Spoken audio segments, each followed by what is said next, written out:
Okay, guys, so today we will talk about IPS. What is IPS? IPS, as the name shows, it's interpersonal skills. Interpersonal means between two persons. So, IPS is the way you communicate with your patient. Whenever the patient is coming to you, the patient has an agenda, and you are working as a doctor, you have an agenda. The way the patient and the doctor agree on a point is known as IPS. IPS contains different components. Some of them are verbal and some of them are non-verbals. In verbal, definitely the way you communicate, the way you understand, the way you deliver your message, the way you agree with whatever the patient is asking for is known as IPS. And non-verbal is known as, definitely as the name shows, non-verbal. You have to pick them up from the consultation. How you will pick them up? For example, if I'm sitting and the patient is coming to me, the patient is not looking at me, not making the eye contact. How many times in the real life when you do a consultation, you realize the patient is not talking to you? The reason of their consultation, they're just coming, they're telling you the reason and getting the things resolved. If there is if there is no communication, if the patient is not making an eye contact with you, if the patient is reluctant to give you the information, definitely at that time there is something going on with the patient. Is the reason he is not comfortable enough to talk to you. So the way you will make your patient comfortable to talk to you is your non-verbal IPS. He didn't tell you what's wrong. He didn't tell you what he wants, but you recognized and you reflected on that is known as an IPS, non-verbal part of the IPS. So whenever the patient is not looking, the patient is irritated, it is your responsibility. It is not about picking these things up and talking about them. It is also about if you enter a room and, for example, it's a normal temperature inside the building and the patient is wearing the glasses, for example. If the patient has the jacket on the top, on the lap, reflect on it. You are the one not using it and he is the one using it. So what's the difference? Why he has it? That's how you reflect. You felt something and then answered on it is known as IPS, non-verbal part. You guys, so it's about read between the lines. What he's telling, what he is telling between them, what he is not telling you is known as non-verbal part of the IPS. You have to pick up the clues. Make the patient comfortable. Let the patient talk. The consultation is all about patient telling you the symptoms. You not asking them telling you. Let them lead the consultation. Let them let them explain what they're feeling. Let them tell you the reason why they're coming.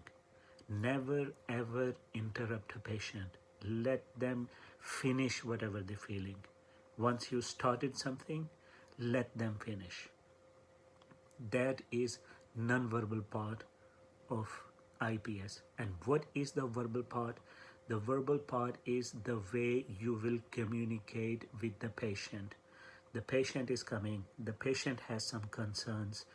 Ask the concerns as many times as possible.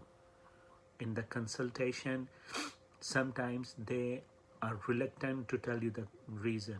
So all the depression cases, all the psychiatric cases, The only way you will come to know about what exactly they want is if you ask their concerns. What concerns them the most? Why they are coming to see you today? What is the reason of them coming to the consultation? Let them guide you. Definitely, it is your being a healthcare professional, it is your legal, your moral, and your ethical value, the ethical responsibility to understand the patient. If you don't understand the patient, you cannot reach a diagnosis. The diagnosis is not just telling that is what's going on with you. It is to give him the management of what he has and of the management what you have picked up, which is known as hidden management, the risk factors. If you don't answer them, definitely your consultation doesn't have the quality. Try to build the quality in your consultation. So how you will do it? If you really understand the patient, if you really show them the empathy, show your emotions, use your hands, use the gestures, because of which make them comfortable in that room. Maybe the guy has gathered all the strength in the world just to sit in front of you and to talk. Reflect on that.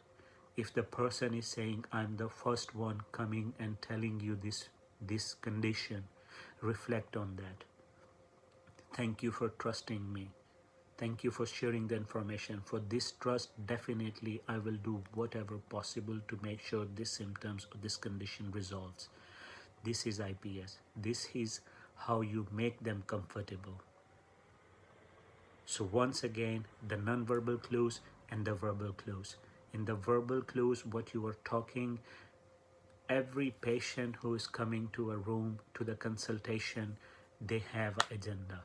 For example, if a patient is coming and he is asking for a CT scan, it is my responsibility as a healthcare professional to provide whatever they are asking for. But I do have an agenda. As a healthcare agent, as a healthcare professional, we have agenda. What is the agenda? The patient is coming, and let's say the patient is coming with a cough, and the patient says the cough's been there for 3 months, and the reason he asks, it's been 3 months with the cough. Ask the guy if he has seen any doctor or anyone for this reason. If yes, what was done, if it's improving or not. So that's how you build the quality in your consultation. Building the links, what has already done, is the treatment given to the patient making any improvements or not. That's how you will realize maybe he is not compliant with the treatment, maybe the treatment itself is not working. So the way you reflect on the causes is your IPS. The way you reflect, the way you understand the patient is your IPS. So the guy is coming after 3 months of cough. Ask them the reason why they're coming after 3 months. What concerned them to come after 3 months? Maybe let's say they tell you, okay, my concern is maybe I have cancer. So the way your consultation at this time, the reason he is coming is if he wants to know if he has cancer or not. He is not interested in you telling other diagnosis. So the first step, try to rule out if this patient has cancer or not. And he specifically is asking for the CT scan. So definitely a CT scan is one of the requirements to do to reach a diagnosis. Yes, you will perform the biopsy, but he has asked for the CT scan first. So when you carry on the consultation and then you realize, you ask all the signs and symptoms which can present in cancer, and you are, after asking all the question, you are bit not very sure, because definitely practice the evidence based medicine. You will be sure after you have an evidence. You are not suspecting that the cancer is the diagnosis over here, but he is insisting on a CT scan. The agenda is CT scan. Your agenda is there are no sign and symptoms which require me to perform the CT scan. So if I do CT scan on you, it is exposing you to a lots of radiations which can, instead of giving you the benefit, can harm you. So the patient agenda is CT scan. Your agenda is no CT scan. But being a healthcare professional, you can never negate any patient straight away. No, I cannot do that. So how you will build up your IPS over here? Definitely we perform CT scans when these symptoms are present. As you don't have any of these symptoms, I don't suspect you have the cancer. As you are concerned of having the CT scan, I have to respect it. So what I will do, I will arrange an X-ray. So let's perform an X-ray. If something suspicious comes out of it, definitely I will go to the CT scan. X-ray, we can have an insight, less invasive, less exposure to the radiation. You can get to a suspicion. So the patient agenda and your agenda, the way you agree on something in between, the way you talk and you guys agree on something, is known as IPS. There are lots and lots and lots of components of it. It is just the tip of the iceberg. Try to understand the patient. Try to understand the reason he is coming to you. By asking these questions, by making him comfortable in the consultation, by reflecting the concerns, you show the quality of consultation. You will reach at a point where patient agrees with you. Yes, I'm happy with that. And the way you act, the way you move towards the consultation, to the diagnosis, to the point, is known as IPS. Always try to understand what your patient is asking for. Try to feel the patient. Try to create some emotions in it. That's how you build an effective IPS. Thank you, guys.